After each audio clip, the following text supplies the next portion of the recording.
और रसायन के बारे में पढ़ा था। ये तीसरा लेक्चर है। उस तीसरे लेक्चर में हम पढ़ेंगे, आगे हम पढ़ रहे थे अधिशोषण को प्रभावित करने वाले कारकों के बारे में। अधिशोषण को प्रभावित करने वाले कारकों में एक कारक हमारा लास्ट था, वो था दाब का प्रभाव। देखिए क्या है तो दाब का प्रभाव। 5 नंबर प्रभावित करने वाला कारक था दाब का प्रभाव। अधिशोषण दाब का प्रभाव, प्रेशर का क्या प्रभाव पड़ता है। तो देखो बहुत सारे वैज्ञानिकों ने इस चीज को समझाने की कोशिश की और उसने बताया कि जो दाब है उनके बीच में वक्र खींचा, दाब का वक्र ये रहा, और अधिशोषण कितना होता है उस अधिशोषण को बताया जैसे ये अधिशोषण है। ठीक, अधिशोषण ये बढ़ रहा है, इधर दाब बढ़ रहा है।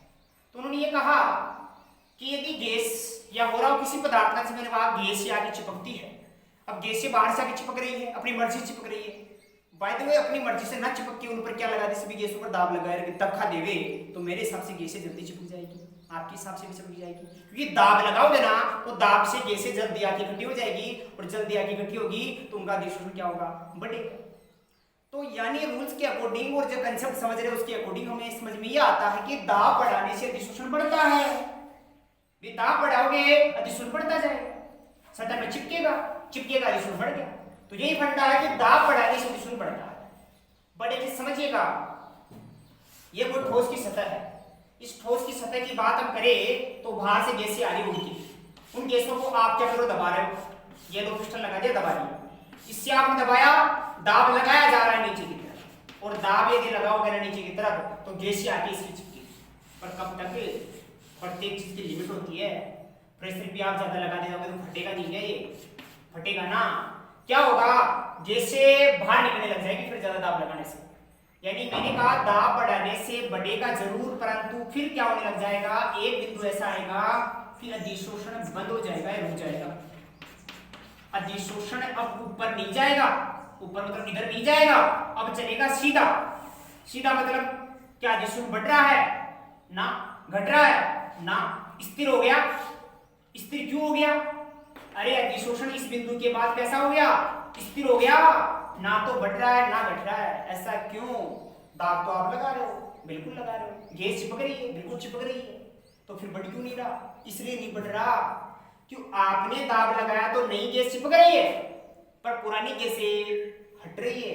उसे हटने को क्या कहते हैं, विशोषण कहते हैं। भूलना मत इस बात को, क्या कहते हैं, विशोषण। यानी हमें समझ में आ गया कि जो अधिशोषण होता है वो अधिशोषण भी दाब लगाने से निश्चित तक सीमा तक ही होता है, निश्चित सीमा तक ही होता है, उसके बाद नहीं होगा, उसके बाद नहीं होगा वो। यानी किसी ठोस के ऊपर जिसका द्रव्यमान m मान लो, उस पर कोई पदार्थ चिपक रहा है, गैस चिपक रही है, उस चिपकने वाली गैस की मात्रा अक्सर रहेगी, आप चाहो तो टॉक्स हो जाएगी ना। प्रत्येक चीज की लिमिट होती है, मैं कह रहा हूं लगा लो आप, फायदा हो जाएगा, बट उसकी भी एक निश्चित सीमा तक ही होगा।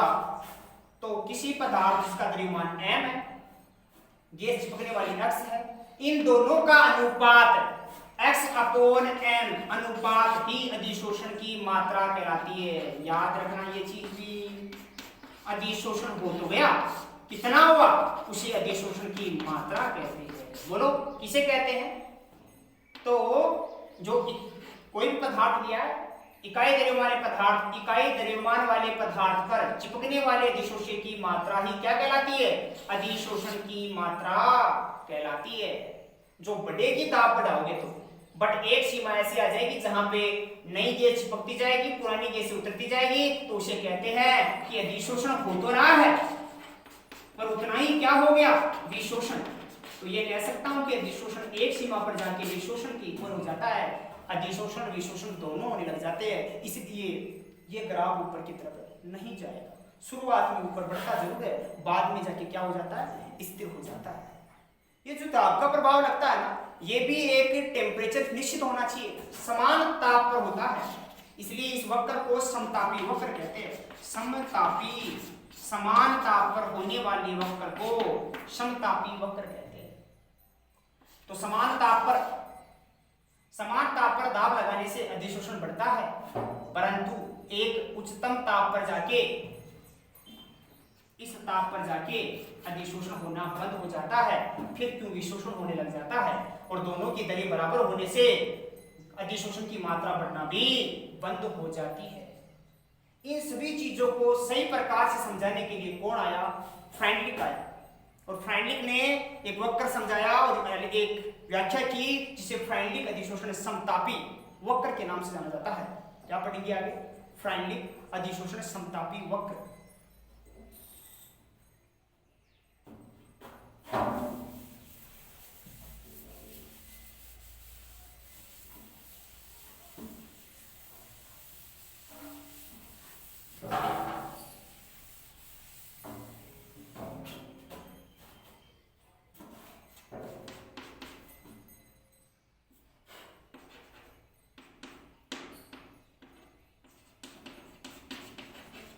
फ्रैंकलिन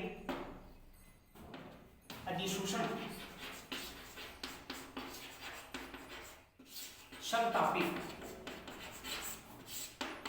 वक्र तो खींचेंगे।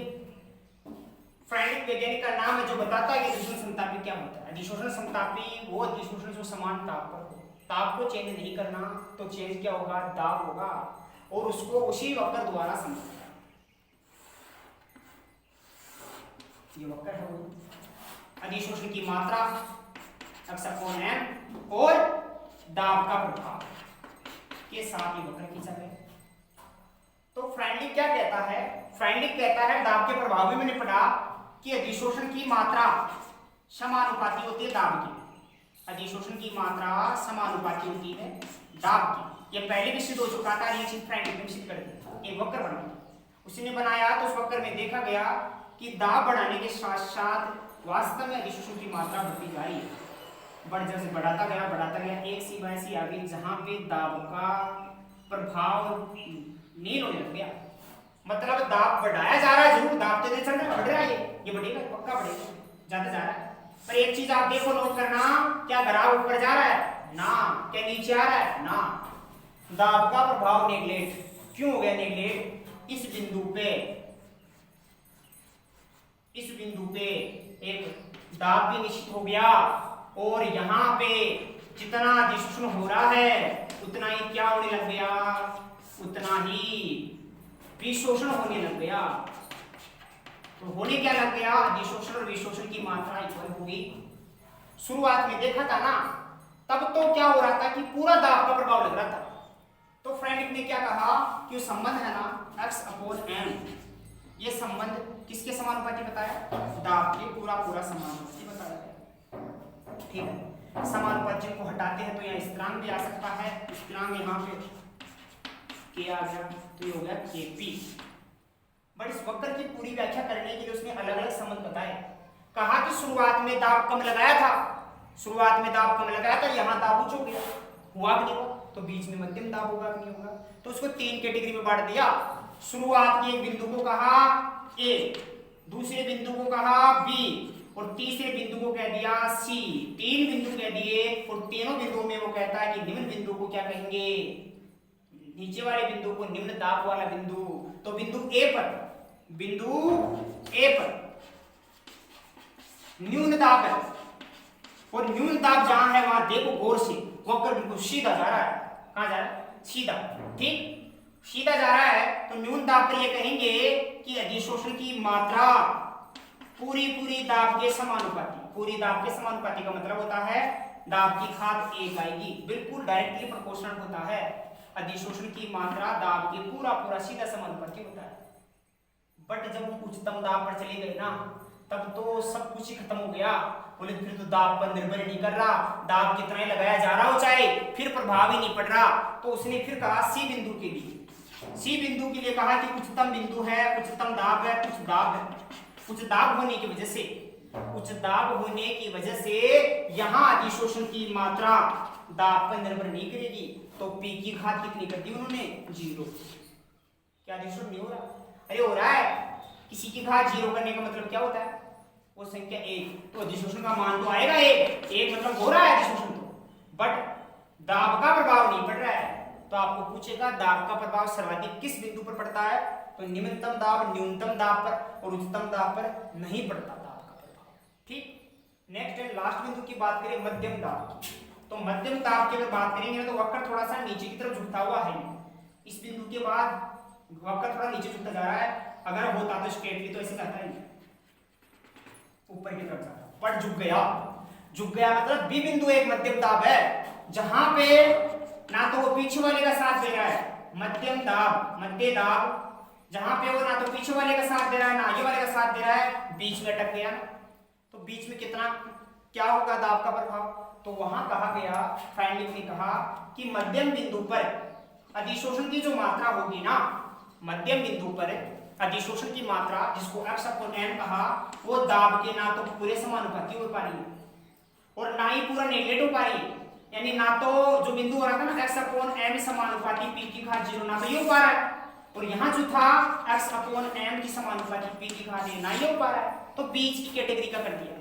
और बीच की कैटेगरी का मतलब उसकी घात कर दी n की, p की घात 1/n, क्या कर दी, p की घात 1/n कर दी। समझ पा रहे हो? तो मध्यम दाब पे उन्होंने किया क्या कहा कि ना तो पूरे समानुपाती है ना पूरी 0 हो रही है, वो तो केवल यहाँ उसकी मात्रा पे निर्भर करेगी या गैस के मोलों पे निर्भर करेगी। एंड यहाँ पर गैस के क्या है, कुछ मोल है जिन पर निर्भर करेगी, उनके हिसाब से ही उनका दाब का प्रभाव चलेगा। गैस बहुत ज्यादा चिपक चुकी है, बहुत ज्यादा आ रही है, तो वहां प्रभाव यहाँ क्या हो जाएगा, नेगलेक्ट हो जाएगा, क्योंकि दाब गैस की वजह से पहले चिपक चुका है और गैस थोड़ी थोड़ी आती जा रही है, थोड़ी थोड़ी आती जा रही है, तो गैस अगर नीचे वाला कम है तो दाब का प्रभाव ज्यादा होता है, वैसे जाएगा। ठीक है, तो यहाँ बात कर रहे हैं, तो यहाँ मध्यम बिंदु पर ये कहा उन्होंने। तो मध्यम बिंदु को अगर आगे लेके चले तो क्या होगा, देखिए मध्यम बिंदु के अनुसार, बिंदु बी के अनुसार आया x अपॉन m समानुपाती p की घात 1/n। समानुपाती को हटाइए तो क्या आ जाएगा स्थिरांक k, तो k p की घात n। आपको log लेने के लिए कहा जाए तो log ले लीजिए, तो इसका log लोगे ना तो log क्या हो जाएगा, log 10 नहीं लेना है, log लेना है। x upon m equal to log k plus log में p की घात 1/n तो घात आगे और log p, ये संबंध आएगा। समझना इस चीज को, फिजिक्स में ऐसे समीकरण आपने पढ़े होंगे। समीकरण आती है y बराबर mx प्लस c। एक बार दोबारा ऊपर लिख देता हूं इस वक्र को, इस समीकरण को, तो क्या आएगा इस समीकरण का संबंध।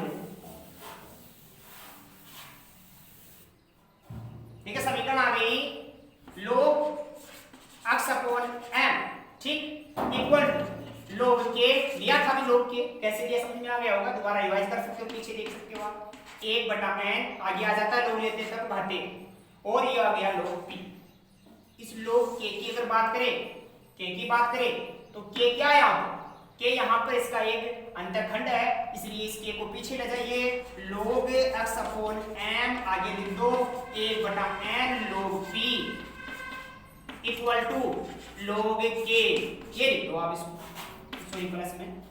अगर इसको समीकरण सिंपल समीकरण समझोगे y बराबर mx प्लस c, तो बेटा c का मतलब तो हो गया अंतःखंड, अंतःखंड, समझना इस चीज को। m का मतलब हो गया ढाल, ये ढाल है, और log p का मतलब है अक्ष की वैल्यू है ये, और y का मतलब y अक्ष की वैल्यू है। तो एक संबंध पूछ सकता है कि फ्राइडलिंग डिस्ट्रीब्यूशन वक्र के हिसाब से मध्यम दाब पर प्राप्त होने वाला वक्र कैसा होगा, मध्यम दाब पर बीच वाले दाब पर वक्र कैसा प्राप्त होगा। तो केवल बीच वाले के लिए न्यून को हटा दो, उसको हटा दो, बीच वाले का बनाएंगे, तो हटाओगे तो शुरू यहीं से होगा, बीच में से, जीरो से चालू नहीं होगा, नहीं होगा। कैसे पता चलेगा, अरे बेटा जब भी अंतःखंड आ जाए ना, इसको जीरो से मत कर देना चाहिए। ठीक, दूसरी चीज वक्र खींचना आना चाहिए, जिसमें आप पढ़ते हो आज काफी सारे, तो यहाँ इसको सिखाता हूँ आपको मैं वक्र खींचना। पहली चीज तो ये समझ लो कि वक्र किस किस के बीच खींचा जाए। वक्र खींचा जाता है जो समीकरण आती है y बराबर mx में, तो y के x के बीच में खींचा जाता है। एक चीज ये सीख लो कि x कौन सा है और ये x कौन सा है। बेटा ये x तो होता है y x और ये होता है x x। अब देख लो अक्ष की स्थिति में कौन है, log p, तो बेटा किस किस के बीच खींचा जाएगा, log p के बीच, और y x पे कौन है, log x अपॉन m, तो log x अपॉन m के बीच खींचा जाएगा। तो ये वक्र खींचे जाएंगे, दो क्या खींचे जाएंगे, ये दो वक्र खींचे जाएंगे, x अपॉन m खींचा जाएगा, x upon log x upon m और log p के बीच वक्र खींच जाएगा। दूसरी चीज ये क्या जीरो से शुरू होगा, नहीं, जब भी c का मान दिख जाए जीरो से शुरू मत करना, ऊपर से शुरू करना, कर दिया चलो।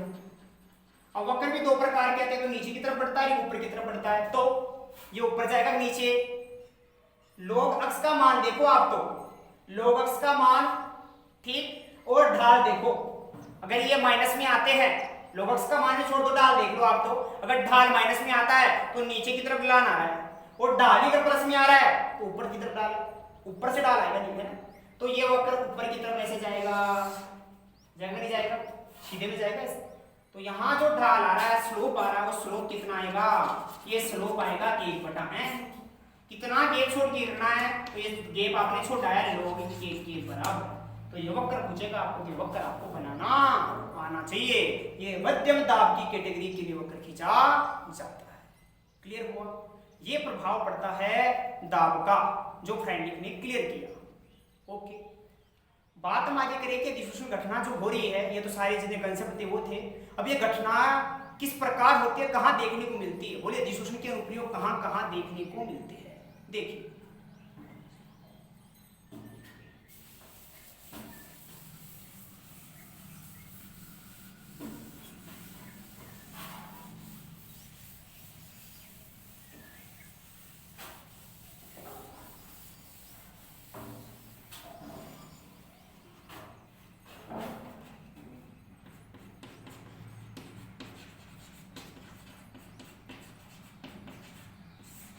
अधिशोषण के अनुप्रयोग,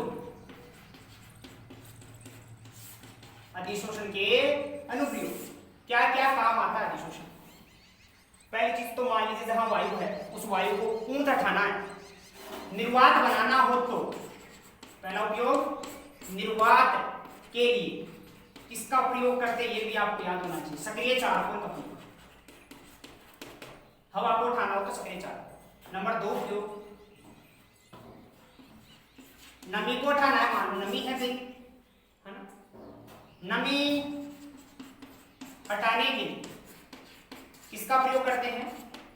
एल्यूमिना जेल, ये एल्यूमिना जेल है, और एक होता है सिलिका जेल का प्रयोग कर सकते हैं। इसके अलावा जो जहरीली गैसें है, मास्क जो लगाते हैं, मास्क जो बना होता है, मैंने कहा था कारखानों में काम करने वाले लोग लगाते हैं मास्क। मास्क जो भी कोरोना में चल रहा है वो मास्क नहीं है, मास्क जो आता है उसमें चूर्ण भरा होता है, ठीक है? वो चूर्ण जो भरा होता है कारखानों में काम करने वाली विषैली गैस से बचने के लिए प्रयोग करते हैं। उसमें सक्रिय चारकोल भरा होता है, उसमें सक्रिय चारकोल, अरे कुछ नहीं है, कठोर कोयले का चूर्ण होता है उसमें, काला कोयला सा होता है उसमें, ठीक। नंबर 4 की बात करें, आपको पता है चीनी जो बनती है वो चुकंदर या गन्ने से बनती है, तो उसमें मेली अशुद्धियां होती है, मेली मतलब गंदी वाली अशुद्धियां होती है जो रंग बिरंगी दिखाई देती है, उसमें उसे रंगीन अशुद्धियां कहते हैं। तो चीनी की रंगीन अशुद्धियां हटानी हो, किसमें से हटानी हो? चीनी में से, शुगर में से यदि अशुद्धियां हटानी है, किसकी हटानी है अशुद्धियां? रंगीन अशुद्धियां हटानी है, तो उसमें बेटा जानतव चारकोल डालते हैं, जानतव चारकोल। ये क्या चीज है? अरे जानवरों का चारकोल, ये जानवरों की हड्डियों से बनता है, जानवरों की हड्डियां। देखना कंकाल कहीं पड़ा रहता है, 2 दिन बाद में गायब, कोई आत्माएं नहीं ले जाते, उन्हें इंसान उठा ले जाते हैं। वो क्या करते हैं? उनका चूर्ण बनाते हैं, साफ करके बनाते, ऐसी बात नहीं है, धो के साफ करके अच्छे से फिल्टर करके उसका चूर्ण बनाते हैं। उस चूर्ण को चीनी में डालने से वो चूर्ण सारी की सारी गंदगी को साथ में लेके पैंदे में बैठ जाता है, खुद गंदा हो जाता है, चीनी को कैसा कर देता है? बिल्कुल क्लीन साफ कर देता है। तो उसे हटाने के लिए, और गंदगी का दूषण हो रहा है, देख लो आप, हटाने के लिए भी इसका प्रयोग किया जाता है। बात करते कपड़े को रंगने के लिए, कपड़े को रंगने के लिए, रंगना हो कपड़े को, रंग करना हो, तो कपड़े पर रंग इतना इजी नहीं लगता है। कपड़े पर रंग लगाना हो ना, तो कपड़े को पहले किसी केमिकल से क्या करना पड़ता है? तैयार करना पड़ता है। वो केमिकल क्या होता है? यहाँ फिटकरी होती है, फिटकरी का प्रयोग करते हैं। तो फिटकरी क्या होती है? कपड़े पर चिपक जाती है पहले से। तो फिटकरी की चिपकने से फिटकरी क्या करती है? फिर आने वाले रंग को भी अपने ऊपर चिपका लेती है, जिससे कि कपड़ा आसानी से रंग जाता है। तो रंगने में फिटकरी का प्रयोग किया जाता है, ठीक। इसी प्रकार केमिकल रिएक्शन होती है बहुत सारी केमिकल रिएक्शन, यानी आपने अमोनिया का निर्माण पढ़ा है, अमोनिया का निर्माण पढ़ा है, नहीं पढ़ा तो देख लो दोबारा से। अमोनिया का निर्माण इस प्रकार होता है, नाइट्रोजन प्लस हाइड्रोजन दोनों के मिलने से अमोनिया बनता है। पर ये अमोनिया जब तक नहीं बनेगा जब तक आप इसके अंदर कोई आयरन का चूर्ण नहीं डालोगे। ये आयरन चूर्ण क्या करता है? एक बार समझो आप, अरे नाइट्रोजन भी गैस है, हाइड्रोजन भी गैस है। क्यों मिलने लगी दो गैसें हाइड्रोजन नाइट्रोजन? नहीं मिलेगी जब तक ये नहीं डालोगे। ये उनको मिलाने वाला है, मीडिएटर है। अरे मीडिएटर क्या है? ये चूर्ण है लोहे का। ये लोहे का चूर्ण अधिशोषक का काम करेगा, और अधिशोषक का काम करेगा तो ये दोनों गैसों को बुलाएगा, राजीनामा करवाएगा और दोनों को एक जगह बिठाएगा। इसको अधिशोषण कहते हैं। और दोनों की बीच क्रिया होने से अमोनिया बन जाएगी। ऐसे ही अमोनिया बनता है, वैसे ही सल्फ्यूरिक एसिड बनता है। ये तो हेबर प्रक्रम है। कौन सा प्रक्रम है? हेबर प्रक्रम। अमोनिया के निर्माण का हेबर प्रक्रम। सल्फ्यूरिक H2SO4 के निर्माण का संपर्क प्रक्रम। या आगे आएगा तुम्हारे पी ब्लॉक में। कौन सा प्रक्रम? संपर्क, कॉन्टेक्ट मेथड, संपर्क प्रक्रम। जब सल्फ्यूरिक एसिड का निर्माण होता है तो वहां किसका चूर्ण काम में लेते हैं? प्लेटिनम चूर्ण काम में लेते हैं। याद रखना ये चीज आपने और पढ़ा होगा। वनस्पतिक तेल से, वनस्पतिक तेल जो होता है उस वनस्पतिक तेल से घी बनाते हैं, घी, डालडा घी। उसमें भी ऐसे नहीं बनता है। वनस्पतिक तेल में कौन सी गैस डाली जाती है? पहली चीज तो हाइड्रोजन गैस डाली जाती है। हाइड्रोजन गैस डालेंगे तो क्यों मिलेगी गैस? इसलिए मिलेगी क्योंकि उसके साथ निकिल का चूर्ण होता है बेटा। ये निकिल चूर्ण हाइड्रोजन को बुलाता है, तेल के साथ मिलाकर क्या बना देता है? उसका घी बना देता है। मतलब कुछ भी हो, गैस काम जहां आई है वहां चारकोल जरूर काम में लिया जा रहा है। कोई ना कोई एक अधिशोषक काम में जरूर लिया जा रहा है। तो अधिशोषक का प्रयोग ऐसे भी करते हैं। इसके अलावा इसका प्रयोग किया जाता है वर्णात्मक अधिशोषण में। वर्णात्मक, वर्णात्मक का मतलब होता है वर्ण करने में, चुनकर, चुनने में। तो वर्णात्मक अधिशोषक के रूप में भी इसका प्रयोग किया जाता है। इसके अलावा गुणात्मक विश्लेषण में प्रैक्टिकल करते हैं। उस प्रैक्टिकल को कहते हैं गुणात्मक विश्लेषण। गुणों का पता लगाने के लिए, गुणों का मतलब कौन है, क्या प्रेजेंट है, धनायन प्रेजेंट है, ऋणायन प्रेजेंट है, एल्युमिनियम प्रेजेंट है, कोई ऋणायन प्रेजेंट है। इस चीज का पता लगाने के लिए अधिशोषक का प्रयोग किया जाता है। तो ये थी अधिशोषक के बारे में जानकारी। ठीक है, अधिशोषक घटना कैसी होती है, कैसी इसकी प्रकृति होती है, कौन कौन से इसके प्रकार है, कैसे दाब का प्रभाव पड़ता है, किन किन कारकों का प्रभाव पड़ता है, ये था। इसके बाद में इनके अनुप्रयोग कैसे कैसे प्रभावित करते हैं। ठीक है, आपको सारी चीजें समझनी है। जो चीज समझ में नहीं आ रही है अभी नोट्स में से नोट करना है। आपको उसकी पीडीएफ आपको मिलेगी। उस पीडीएफ से कंटिन्यू आपको नंबर से सीरियल वाइज आपको प्रत्येक टॉपिक नोट करना है। और दूसरी चीज, आपको प्रत्येक चैप्टर पूरा हो जाने के बाद एक पेज, या एक पेज का मतलब आगे पीछे के 2 प्रश्न हो गए, ये आपको जरूर छोड़ने हैं जो आपको इंपोर्टेंट क्वेश्चन नोट करवाने में काम में आएंगे। ठीक है, इसके बाद में नया टॉपिक पढ़ेंगे उत्प्रेरण है। ये तो अधिशोषण पूरा हुआ। उत्प्रेरण जो पढ़ेंगे वो पढ़ेंगे नेक्स्ट क्लास में। आज के लिए इतना ही।